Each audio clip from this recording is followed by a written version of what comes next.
ഇവരെന്താ കാണിച്ചാൽ അവർക്ക് പെട്ടെന്ന് അവർ ഇമെയിലിൽ ഒരു കോൾ ഫോർ ചെയ്തു. എന്താണ്? വിയന്നയിൽ യൂണിവേഴ്സിറ്റി ഫിസിക്സിന് വേണ്ടി സയൻറ്റിസ്റ്റിൻ്റെ ഫുൾ ബ്രൈറ്റ് സ്കോളർഷിപ്പ് പറയുന്നു. അപ്പോൾ മകൾ അമ്മയോട് ചോദിക്കും, അമ്മേ ഞാൻ എനിക്ക് കൊടുക്കാവോ എന്ന് ചോദിക്കും. അപ്പോൾ അമ്മ +2 ടീച്ചറാണ്, ബെറ്റി പുനമാവ്. ആ സാക്ഷി നിങ്ങൾ കേട്ട് കാണും. അതായത് എന്താ, അമ്മ +2 ടീച്ചറാണ്, മകൾ MSc ഫിസിക്സ് ഫെയിലാണ്. പക്ഷേ വിയന്നയിൽ സയൻറ്റിസ്റ്റിൻ്റെ PhD ഡോക്ടർ തീസിനെ വിളിച്ച് കോൾ ഫോർ ചെയ്തിരിക്കുകയാണ്. ഫുൾ, അതായത് അത് കിട്ടിയാൽ ഫുള്ളായിട്ട് 5 പൈസ മുടക്കാതെ പഠിക്കാൻ പറ്റും. അപ്പോൾ അവൾക്ക് കൊതി കൊണ്ട് അമ്മയോട് ചോദിക്കും. അവൾക്ക് തോറ്റെന്ന് അമ്മയ്ക്കും അറിയാം, അവൾക്കും അറിയാം. അമ്മയോട് ചോദിക്കും, അമ്മ ഇത് കൊടുക്കാവോ? അപ്പോൾ അവൾ കൊടുക്കണ്ട, നീ തോറ്റതില്ലെന്നല്ല അമ്മ നെഗറ്റീവ് പറഞ്ഞില്ല. അതാണ് രസം. പക്ഷേ എന്താ പറയാഞ്ഞെന്ന് അവർ പറയുന്നു, ടീച്ചർ പറയുന്നുണ്ട് സാക്ഷ്യത്തിൽ. എന്താ പറയാഞ്ഞത്? നീ തോറ്റതല്ലേ, ആ പേപ്പർ ഇവിടെ ഇല്ലല്ല, വെറുതെ ചുമ്മാ സമയം കളയണ്ട എന്നല്ലേ അതിൻ്റെ മറുപടി. പക്ഷെ അവർ മകൾക്ക് ഒരു ഡെസ്ക് ആകണ്ടെന്ന് വിചാരിച്ചുകൊണ്ട് അമ്മ പറയും, നീ കൊടുക്കെന്ന് പറയും, നീ കൊടുക്കെന്ന് പറയും.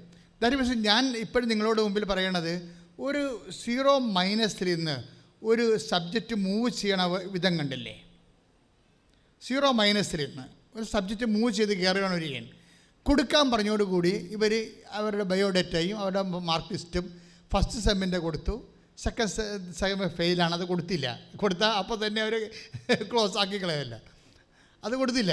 അവർ 3rd സെമ്മും കൊടുത്തു, പിന്നെ 4th സെമ്മും കൊടുത്തു. അപ്പോൾ ഉടനെ സായിപ്പ് അവിടെ നിന്ന് വിളിച്ച് ചോദിച്ച്, വേറെ 2nd സെം എന്ന് ചോദിച്ചു.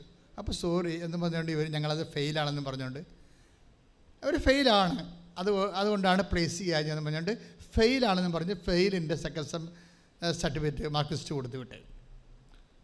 അപ്പോൾ അവരുദ്ദേശിക്കുന്നത് അത് നമുക്കതുകൊണ്ട് ക്ലോസ് ചെയ്യാമല്ലേ കമ്മ്യൂണിക്കേഷൻ. ഇനി അതെന്ന് പറഞ്ഞ് നടക്കേണ്ട കാര്യമില്ലല്ലോ, നമുക്കിത് ഇതോടുകൂടി ആ ചാപ്റ്റർ ക്ലോസ് ചെയ്യാമെന്ന് പറഞ്ഞാണ്ട് അമ്മയും മകളും കൂടി ഫെയിലിൻ്റെ സർട്ടിഫിക്കറ്റ് കൊടുത്ത് വിടണം. നിങ്ങളെപ്പോഴും വിചാരിക്കേണ്ട ഒരു വിഷയം, നിങ്ങൾ അമ്മയും മകളും അല്ലല്ലോ, വേറെ ഒരാളുണ്ടല്ലോ ഉടമ്പടി ചെയ്ത ആൾ. ഇതാണ് പ്രശ്നം. ഇത് നിങ്ങൾ തിരിച്ചും മനസ്സിലാക്കണം. അവരവരുടെ രീതിയിലാണ് കാര്യങ്ങൾ വർക്കൗട്ട് ചെയ്യണത്. പക്ഷെ നിങ്ങൾ ഉടമ്പടി ചെയ്യുമ്പോൾ ഒരാൾ നിങ്ങളുടെ കൂടെ അങ്ങോട്ട് വരികയാണ്. അത് വരണമല്ല. എന്താ കമ്പം വെച്ച് കഴിഞ്ഞാൽ അവർ കഴിഞ്ഞ ദിവസങ്ങളിലൊക്കെ ഷായ എന്നും പറഞ്ഞൊരു ടീച്ചർ, ഷാ സാമുവൽ, അവരെന്നാ പറയണമെന്ന് വെച്ചാൽ എപ്പോഴും അമ്മയുടെ ഒരു സാന്നിധ്യം എനിക്ക് ഫീൽ ചെയ്യുന്നുണ്ടെന്നാണ്. എപ്പോഴും അമ്മയുടെ ഒരു സാന്നിധ്യം എനിക്ക് ഫീൽ ചെയ്യുന്നുണ്ട്. അതുകൊണ്ട് നമ്മൾ പൊട്ടത്തടമൊക്കെ ചെയ്യാൻ പോയാൽ ചെയ്യിക്കത്തില്ല. The guided by the spirit എന്ന് നമ്മൾ കേട്ടിട്ടുണ്ട്, ആത്മാവിനെ നയിക്കപ്പെടുന്നത്. പക്ഷെ ഉടമ്പടി ആത്മാവിനാലും അമ്മയായാലും നയിക്കപ്പെടുന്നതാണ്. അമ്മയുടെ സാന്നിധ്യം നമുക്ക് ഫീൽ ചെയ്യും. ഷാ പറയണത്, എനിക്ക് ഇത് കൃപാസനം കുറേ പത്രമൊക്കെ കണ്ടപ്പോൾ ഞാൻ വിചാരിച്ചു നിന്നെ ഓരോരുത്തർക്കും കുറേ പത്രമൊക്കെ ഉണ്ട്, ചുമ്മാ തട്ടിപ്പായിരിക്കും എന്ന് ഞാൻ എൻ്റെ ഭർത്താവിനോട് പറഞ്ഞതാണ്. പക്ഷേ വൺസ് അവരുടെ അമ്മ മരിച്ചു, അവർക്ക് ഭയങ്കര ഭയമായി. കാരണം മരണം അല്ല, ഈ അമ്മ എന്ന് പറയുന്ന ആൾ ഭയങ്കര ആളായിരുന്നു. അമ്മ ദൈവത്തെ ജീവിക്കണത് ഈ ഷാ കണ്ടിട്ടുണ്ട്. 80 വയസ്സ് വരെ അമ്മ ജീവിച്ചതല്ലേ. അമ്മയ്ക്കുള്ള ഒരു ക്വാളിറ്റി എന്ന് പറയണത്, അമ്മ ജീവിച്ചതും വിശ്വസിച്ചതും ജപമാലയും പരിശുദ്ധ കുർബാനയും ഉണ്ടെങ്കിൽ ഈ ഭൂമിയിൽ എങ്ങനെയും മനുഷ്യൻ ജീവിക്കാം, എന്തും അതിജീവിക്കാമെന്ന് ആ അമ്മ ഞങ്ങളെ പഠിപ്പിച്ചതാണ്. അത് കറക്റ്റാണ്. അതിലാണ് ഞങ്ങൾ വളർന്നു വന്നത്. ജപമാലയും പരിശുദ്ധ കുർബാനയും ഉണ്ടെങ്കിൽ ഈ ഭൂമിയിൽ എന്ത് തകർച്ചയെ അതിജീവിക്കാമെന്ന് പറഞ്ഞ് ഞങ്ങളെ പറഞ്ഞ് കാണിച്ച് പഠിപ്പിച്ചതെന്ന് അമ്മ. അത് കാരണം ഞങ്ങൾക്കറിയാം ജപമാല മതി, ഞങ്ങൾക്കറിയാം പരിശുദ്ധ കുർബാന മതി. അങ്ങനെയാണ് ഞാനും പഠിച്ചത്, +2 ടീച്ചറായത്. പക്ഷേ ഇപ്പോൾ ഒരു ചെറിയ പ്രശ്നം വന്ന്, എന്താ കാര്യം? അമ്മ മരിച്ചു. അമ്മ മരിച്ചോടുകൂടി എൻ്റെ ജീവിതം കാര്യം ആദ്യമായിട്ട് നമ്മൾ ഒത്തിരി മരിപ്പിലൊക്കെ പോകും, അത് നമ്മളധികം ഡിസ്റ്റർബ് ചെയ്യത്തില്ല. നമ്മളൊരു ഫങ്ഷനിൽ പങ്കെടുത്ത പോലെ പലർക്കും തോന്നത്തുള്ളൂ. പക്ഷേ വൺസ് നമ്മുടെ ഹാർട്ടായിരുന്ന ആൾക്കാർ അടർന്നു പോയി കഴിയുമ്പോൾ വി വിൽ ഫീൽ ഇറ്റ്. അപ്പോഴാണ് നമ്മൾ മരണത്തിനെ നേരെ കാണുന്നത്. ഒരു നിമിഷം നമ്മുടെ ആശയും അസ്ഥിയുമായിരുന്ന ആൾ അപ്രത്യക്ഷമായി പോകുമ്പോൾ ഷാ ഫീലായി എന്ന് വെച്ചാൽ ഫസ്റ്റ് ടൈം ഫീലായി. അതൊക്കെ മുമ്പ് ഉണ്ടായിരുന്ന ഫീലിംഗ് അല്ല. ഇവർക്കൊന്നും ചെയ്യാൻ പറ്റണില്ല, ഇവർക്ക് ഭയമായിപ്പോയി. ഇവർക്കൊന്നും ചെയ്യാൻ പറ്റണില്ല, ഇവർക്ക് ഭയമായിപ്പോയി. എന്തോ വലിയ ദുരന്തം കുടുംബത്തിൽ സംഭവിക്കുന്നു. പിന്നെ ഇവർ പറയും എന്തൊക്കെ കുടുംബത്തിൽ ഇനിയും ദോഷങ്ങൾ എന്തെങ്കിലുമൊക്കെ സംഭവിക്കും എന്നൊക്കെ ഞാൻ എൻ്റെ മനസ്സിങ്ങനെ പറഞ്ഞ് ഞാനിങ്ങനെ ഡിപ്രസ്ഡായിപ്പോയി. അപ്പോഴാണ് എൻ്റെ ചേച്ചിയുടെ മകൻ വണ്ടി ഇടിച്ച് മരിച്ചത്. അതോടെ അവരുടെ കാര്യം തീരുമാനമായി. അവർക്കും പിന്നെ അനങ്ങാൻ പറ്റാതെ. അപ്പോൾ ചേച്ചിയും ഞാനും, ചേട്ടത്തി അനിത്യമാണേ, അമ്മയും മരിച്ചു, ചേടത്തിക്ക് മകൻ മരിച്ചപ്പോൾ അനിയത്തിക്ക് മകൻ മരിച്ച പോലെ തന്നെയാണ്. അവർക്ക് തമ്മിൽ അത്രയും റിലേഷൻസൊക്കെ ഉള്ളവരാണ്. അതോട് ബെറ്റി അതെന്താ അങ്ങനെ വന്നപ്പോൾ ഞാൻ ഡൗണായിപ്പോയി. പിന്നെ ഇനി ഇതൊക്കെ എത്ര ബുദ്ധിയുണ്ട്, എന്ത് വിശ്വാസ പാരമ്പര്യത്തിലാണ് ജനിച്ചത് ജീവിച്ചത് എന്ന് പറഞ്ഞാലും ചില ഹോംവർക്കുകൾ വന്നാൽ നമുക്ക് ചില സമയത്ത് താങ്ങാൻ പറ്റത്തില്ല. അപ്പോൾ ഇവരിനി എന്ത് ചെയ്യും എന്നൊക്കെ വിചാരിച്ചു അങ്ങനെ ഗ്ലൂമിയായി ഈ അവസാദം പിടിച്ച് അങ്ങനെ ഇരിക്കുകയാണ്, ഇൻട്രോവർട്ടായിട്ടിരിക്കുകയാണ്. പെട്ടെന്ന് ഇവർ പതുക്കെ ഉടമ്പടിയിലോട്ട് വരും. ആരോ ഒരു പത്രം കൊടുത്തതാണ്. അപ്പം നിങ്ങൾ ഈ പത്രം കൊടുക്കുമ്പോൾ നിങ്ങളവർക്ക് ഞാനെങ്ങനെ ഈ പത്രം കൊണ്ടേ കൊടുക്കണമെന്നൊക്കെ നിങ്ങൾ പറയും. നിങ്ങൾ പത്രമല്ല കൊടുക്കണത്, you are giving Jesus actually. അത് നിങ്ങൾക്ക് മനസ്സിലാകണം. നിങ്ങൾക്ക് പത്രമായിട്ട് കൊടുക്കാൻ പറ്റത്തില്ല. അത് മുഴുവൻ കർത്താവിൻ്റെ വചനമല്ലേ, അത് മുഴുവൻ കർത്താവ് ഈ മാസം ചെയ്ത വർക്കുകളല്ലേ. എത്രയോ മനുഷ്യരാണ് നിങ്ങൾ വഴി കർത്താവിനെ അറിയാൻ പോകുന്നത്. അപ്പം മകനും മരിച്ചു, അതായത് ചേച്ചിയുടെ മകൻ, അമ്മയും മരിച്ചു. അതോടുകൂടി ഇവർ ഡിപ്രസ്ഡായി. കാരണം മരണത്തിൻ്റെ മണവും മരണത്തിൻ്റെ രുചിയും ഒക്കെ ഇവർ ആദ്യമായിട്ട് അനുഭവിക്കുക. ശരിക്കും ഉറ്റവരെ പോകുമ്പോഴാണല്ലോ നമുക്കിതെല്ലാം അനുഭവിക്കാൻ പറ്റണത്. അതോടുകൂടി ഇവർ ഡൗണായി. അപ്പോഴാണ് ഇങ്ങനെ ഈ ഡൗണായിരിക്കുന്ന അവസ്ഥകൾ, അപ്പോഴാണ് ആരോ ഒരു കൃപാസനം പത്രം കൊടുത്ത് ഇവർ ഈ ടീച്ചറിനെ കൊടുക്കും. പത്രമൊക്കെ വായിക്കും. പത്രമൊക്കെ വായിച്ചതിന് ശേഷം പിന്നീട് ഇവർ വന്ന് ഉടമ്പടി എടുക്കും. ഈ ഉടമ്പടി എടുത്തു കഴിയുമ്പോൾ അവർ പറയുന്ന ഒരു കമൻ്റ് ഉണ്ട്. എന്താ പറയണത്? ഉടമ്പടി എടുത്തു കഴിയുമ്പോൾ ഉടനെ ഇവർക്ക് ലഭിക്കണത് എന്താ വെച്ചാൽ പെട്ടെന്ന് ഇവർക്ക് ധൈര്യം വരും. അതാണ് ഞാൻ ആദ്യമേ പറഞ്ഞത്. ഉടമ്പടി സാധ്യത എന്നൊക്കെ പറയണത് നമ്മൾ സാധാരണ ഒരു പ്രാർത്ഥനയുടെ സാധ്യതയല്ല ഇതിനകത്തുള്ളത്. ഉടമ്പടി എടുത്തു കഴിയുമ്പോൾ ഇങ്ങനെ ഇത്രയും ടോട്ടൽ ഡിസ്പ്രസ്ഡ് -ആയിട്ട് ഇങ്ങനെ ഫ്രീസായിട്ടിരിക്കുന്ന ആളാണ്. ഈ ആൾ ഉടമ്പടി എടുത്തു കഴിയുമ്പോൾ, ഉടമ്പടി എന്ന് പറയുമ്പോൾ ദൈവമായിട്ട് ഇന്ന് റിലേഷനിലേക്ക് വരികയാണ്. ദൈവമായിട്ട് പക്ക ഗ്യാരണ്ടീഡ് റിലേഷൻ ഉടമ്പടിയല്ലേ ഉള്ളൂ. നിങ്ങൾ എന്തുമാത്രം പ്രാർത്ഥനാ രീതികൾ ലോകത്തുണ്ട് ഇല്ലേ? ഉണ്ടല്ലോ. പക്ഷെ ദൈവവുമായിട്ടൊരു പക്ക പേഴ്സണൽ റിലേഷൻ, ഗ്യാരണ്ടീഡ് റിലേഷൻ, അത് ഉടമ്പടിയിലേ ഉള്ളൂ. എന്താ കാര്യം? ഉടമ്പടി ദൈവത്തിൻ്റെ നിർമ്മിതമായ ഒരു പദ്ധതിയാണ്. ദൈവനിർമ്മിതമായ പദ്ധതിയാണ്. നമ്മളായിട്ട് കണ്ടുപിടിച്ച ഒരു പദ്ധതിയല്ല. ദൈവനിർമ്മിതമായ ഒരു പദ്ധതിയാണ് ഉടമ്പടി.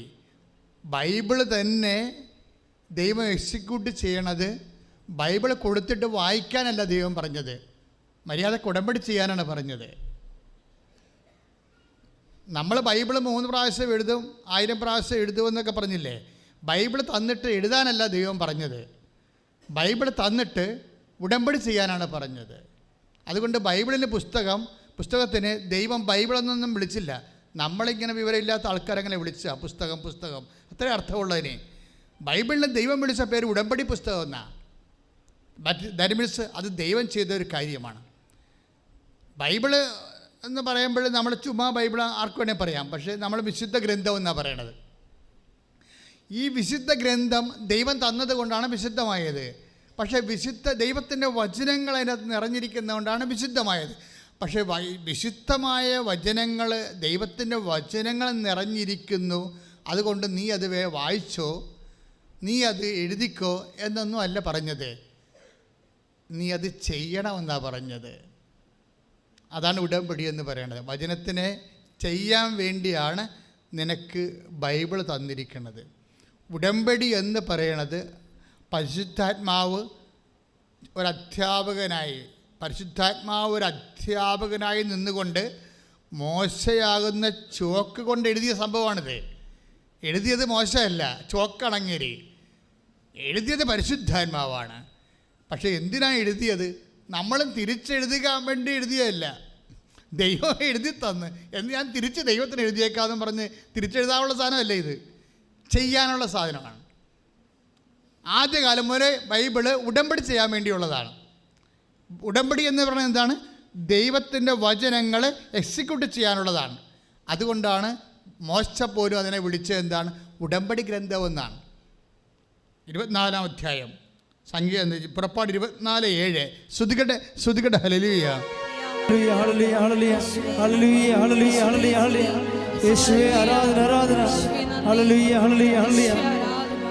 പുറപ്പാട് 24:7.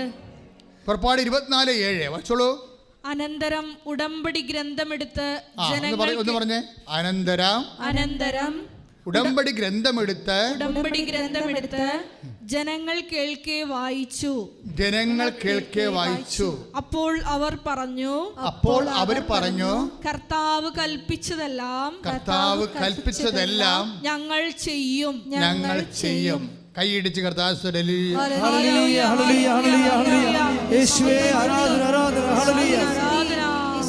അപ്പൊ കർത്താവ് കൽപ്പിച്ചതെല്ലാം ഉടമ്പടി ഗ്രന്ഥമാണ് കൊടുക്കണത്. വിശുദ്ധ ഗ്രന്ഥം ബൈബിള് കൊടുത്ത് എന്താ പറയണത്? ഉടമ്പടി ഗ്രന്ഥം വായിച്ചു. എന്തിനാണ് വായിക്കണത്? ജനങ്ങൾ ഉടനെ മറുപടി പറയുന്നത് എന്താണ്? പുറപ്പാട് 24:7 എന്താ മറുപടി പറയണത്? കർത്താവ് കൽപ്പിച്ചതെല്ലാം പറഞ്ഞേ, കർത്താവ് കൽപ്പിച്ചതെല്ലാം ഞങ്ങൾ ചെയ്യും. അല്ലാതെ കർത്താവ് പറഞ്ഞെല്ലാം തിരിച്ചങ്ങോട്ട് കർത്താവ് എഴുതി തന്നതെല്ലാം തിരിച്ചെഴുതുമെന്നല്ല പറഞ്ഞിരിക്കണം. എഴുതിക്കോ, പഠിക്കാൻ നല്ല കാര്യമാണ്. പക്ഷെ അത് ഉടമ്പടി എന്ന് പറയണത് അങ്ങനെ എഴുതാനോ അല്ലെങ്കിൽ ഞാൻ ഫുൾ ബൈബിൾ 3 പ്രാവശ്യം വായിച്ചെന്നൊക്കെ പറഞ്ഞില്ലേ, ഒരു കഥയുമില്ല. ഒരു ബൈബിൾ ഒരു പ്രാവശ്യം വായിച്ചാലും മതി. പക്ഷെ ബൈബിളിൻ്റെ ഉദ്ദേശം എന്താ? എഴുതാൻ വേണ്ടിയുള്ളതല്ല, വായിക്കാൻ വേണ്ടി മാത്രമുള്ളതല്ല. ഇതെല്ലാം വായിക്കുക, എഴുതുക എന്നുള്ള കാര്യത്തിലൂടെ അറിയുക എന്ന പ്രോസസ്സാണ് നടക്കുന്നത്, അല്ലേ? കർത്താവിനെ അറിയണേ എന്തിനാണ്? അറിഞ്ഞ് നമ്മൾ സ്നേഹിക്കും. ഏകസത്യദൈവമായി നിന്നെയും നീയെ യേശു ക്രിസ്തുവിനെയും അറിയുകയാണ് നിത്യജീവനാണ് ലക്ഷ്യം. അപ്പം ബൈബിൾ എഴുതുമ്പോൾ നമുക്ക് ലഭിക്കണത് എന്താണ്? അറിവ്. ബൈബിൾ വായിക്കുമ്പോൾ നമുക്ക് ലഭിക്കണത് എന്താണ്? അറിവ്. ഈ അറിവ് എന്തിനാ? ഏകസത്യദൈവമായ നിന്നെയും 17:3 യോഹന്നാൻ 17:3 ഏകസത്യമായ അവിടുത്തെയും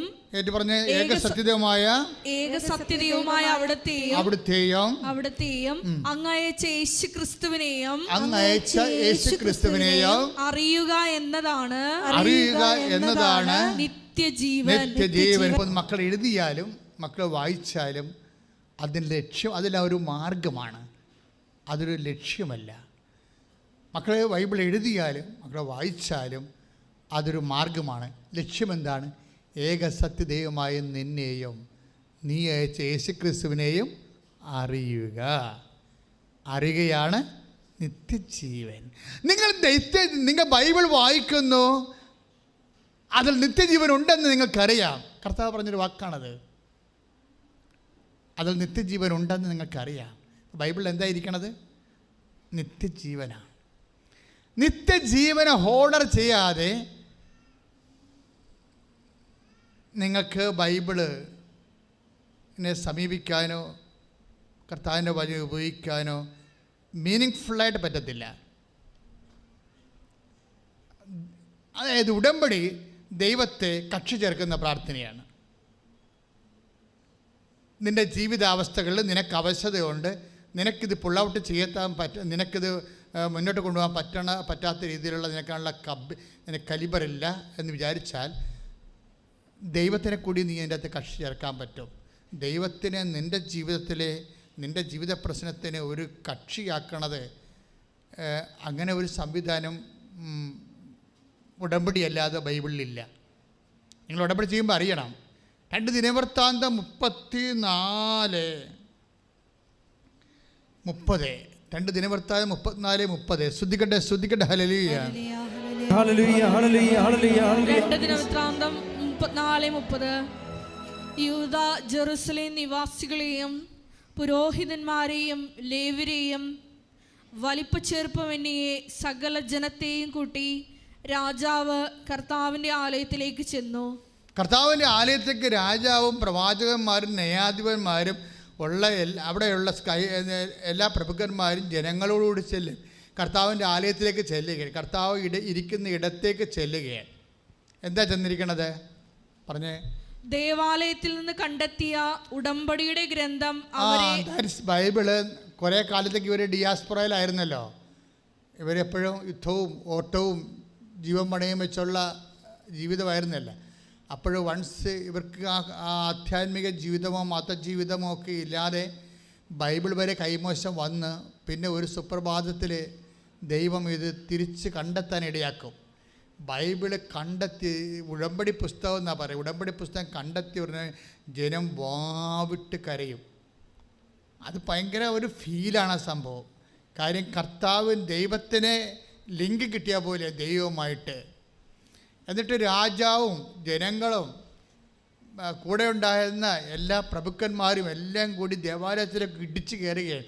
ഇടിച്ചു കയറുമ്പോൾ എന്നാ സംഭവിക്കണത് പറഞ്ഞോളൂ. ദേവാലയത്തിൽ നിന്ന് കണ്ടെത്തിയ ഉടമ്പടിയുടെ ഗ്രന്ഥം അവരെ വായിപ്പിച്ച് കേൾപ്പിച്ചു. രാജാവ് ദേവാലയത്തിൽ നിന്ന് കണ്ടെത്തിയ ഉടമ്പടിയുടെ ഗ്രന്ഥം. ഇപ്പം വിശുദ്ധ ഗ്രന്ഥത്തിൻ്റെ പേരെന്താ? ഉടമ്പടിയുടെ ഗ്രന്ഥമെന്നാണ്. ജനങ്ങളെ വായിച്ച് കേൾപ്പിച്ചു. അടുത്ത വായിച്ചു കർത്താവിനെ പിൻചൊല്ലുമെന്നും. അതെ, നോക്കിയ റെസ്പോൺസ് ആൻഡ് റിയാക്ഷൻ. ഇവിടെയാണ് പ്രശ്നം. ഉടമ്പടി എന്ന് പറയണത് നിങ്ങളത് ചെയ്യുമ്പോൾ അതിൻ്റെ ഒരു കേവലമായ റെസ്പോൺസ് ആൻഡ് റിയാക്ഷൻസ് ഉണ്ട്. അത് നമ്മുടെ ഭാഗത്തു നിന്ന് ഉണ്ടാവണം. ജനങ്ങളെ വായിച്ചു കഴിച്ചപ്പോൾ ജനങ്ങൾ എന്താ പറഞ്ഞിരിക്കണത് പറഞ്ഞേ?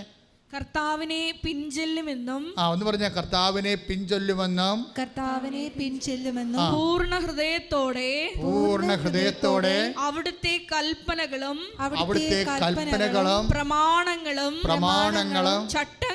ചട്ടങ്ങളും പാലിക്കുമെന്നും ഗ്രന്ഥത്തിൽ എഴുതപ്പെട്ടിരിക്കുന്ന നിയമങ്ങളെല്ലാം അനുസരിക്കുമെന്നും സ്വസ്ഥാനത്ത് നിന്നുകൊണ്ട് രാജാവ് കർത്താവിന്റെ മുൻപിൽ ഉടമ്പടി ചെയ്തു. അപ്പൊ രാജാവ് കർത്താവിന്റെ മുമ്പിൽ ഉടമ്പടി ചെയ്യാണ്. എന്താണ് ഉടമ്പടി ചെയ്യണത്? ദൈവം നൽകിയ വചനങ്ങൾ അനുസരിച്ചുകൊണ്ട് പാലിച്ചുകൊണ്ട് ജീവിച്ചുള്ള അതുവഴി ദൈവത്തിൻ്റെ സ്വന്തം ജനമായി നിലനിന്നുകൊള്ളാവുന്ന ഉടമ്പടി ചെയ്യുകയാണ്. കാരണം ഉടമ്പടി ചെയ്യുമ്പോൾ എന്താ പറ്റണത്? നിങ്ങൾ ദൈവത്തിൻ്റെ സ്വന്തം ജനമായി മാറുകയാണ്. അതാണ് എപ്പോഴും നമ്മൾ ശ്രദ്ധിക്കേണ്ടത്. Whether you Christian or non Christian, അത് ഡസൻ വെയ്ക്ക് എനിത്തിങ്.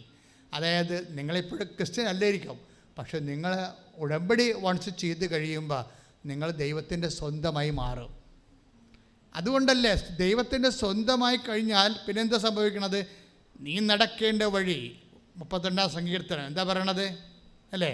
നീ നടക്കേണ്ട വഴി നിന്റെ മുഖത്ത് നോക്കി ഞാൻ ഉപദേശിക്കുമെന്ന്. ശ്രദ്ധിക്കട്ടെ. ഹല്ലേലൂയ.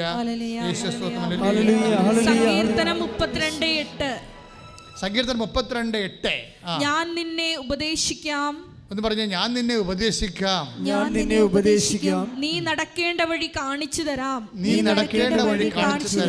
ഞാൻ നിന്റെ മേൽ ദൃഷ്ടി ഉറപ്പിച്ച് നിന്നെ ഉപദേശിക്കാം.